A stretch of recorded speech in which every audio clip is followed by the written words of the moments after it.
Over the last 20 years, Cisco spent billions acquiring over 100 companies to re-engineer itself from a router manufacturer into a software giant. Many still associate the brand with this: heavy metal switches and routers like the Catalyst 5000 that formed the physical spine of the early internet. But the modern portfolio is built on names like Splunk, AppDynamics, and Duo. These weren't incremental additions, they were the building blocks of a software-first strategy. Cisco now pitches an integrated software ecosystem, a strategy that forces every IT leader into a massive architectural choice. During an infrastructure renewal, you face a fork in the road.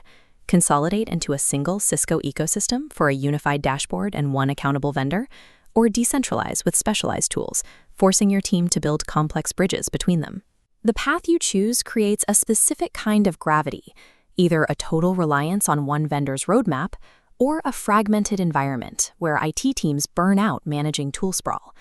To see how these trade-offs play out, we have to look at the observability and AI pillar. This involves integrating massive data platforms like Splunk and ThousandEyes directly into your network operations.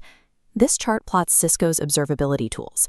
They sit near the top for feature depth, offering visibility that reaches from the end user's browser all the way down to the routing silicon.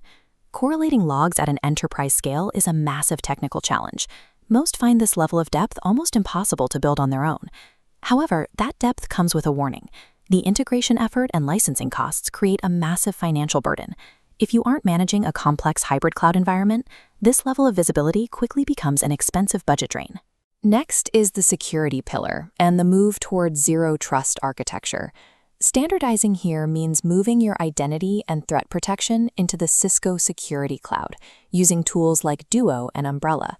By absorbing these scattered security points into one dashboard, Cisco simplifies the environment. Your team spends less time jumping between windows and more time actually responding to threats. Cybersecurity moves faster than any single conglomerate can. You're betting Cisco will outpace every specialized startup. That streamlined dashboard eventually creates a rigid boundary. If a startup releases a superior firewall next year, your locked-in architecture makes it incredibly expensive to pivot. Here, you trade the agility to deploy tomorrow's specialized tools for the operational peace of mind you get from having fewer alerts today. Finally, there is the networking and branch pillar. This involves deploying cloud-managed Meraki hardware and Viptela SD-WAN across every branch office. On our chart, Meraki sits at a low integration effort. It enables plug-and-play scaling, where a secure branch can be brought online in hours without a senior engineer ever touching a command line. Compare that to the weeks of manual configuration traditionally required to stand up a remote network. But there is a catch. This ease of use is tied to a recurring license. If those fees stop, your physical hardware becomes unresponsive. This pillar provides immediate relief for overworked IT teams, but the long-term cost is high. Without a subscription, your switches are essentially expensive bricked metal. The choice across all these pillars is the same. You sacrifice granular control and specialized performance for operational simplicity and a unified architecture. To help decide, we map these trade-offs against 3 profiles. For the consolidators, large enterprises with legacy footprints, Cisco is the best fit. Reduced integration labor justifies the premium price. The lean SMB also wins. The dashboard-in-a-box model solves small IT staff limitations. However, the agile cloud natives should be wary.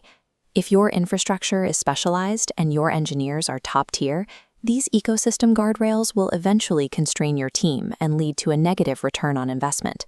Standardizing on Cisco represents a structural commitment, a choice that dictates how your IT department operates for the next decade.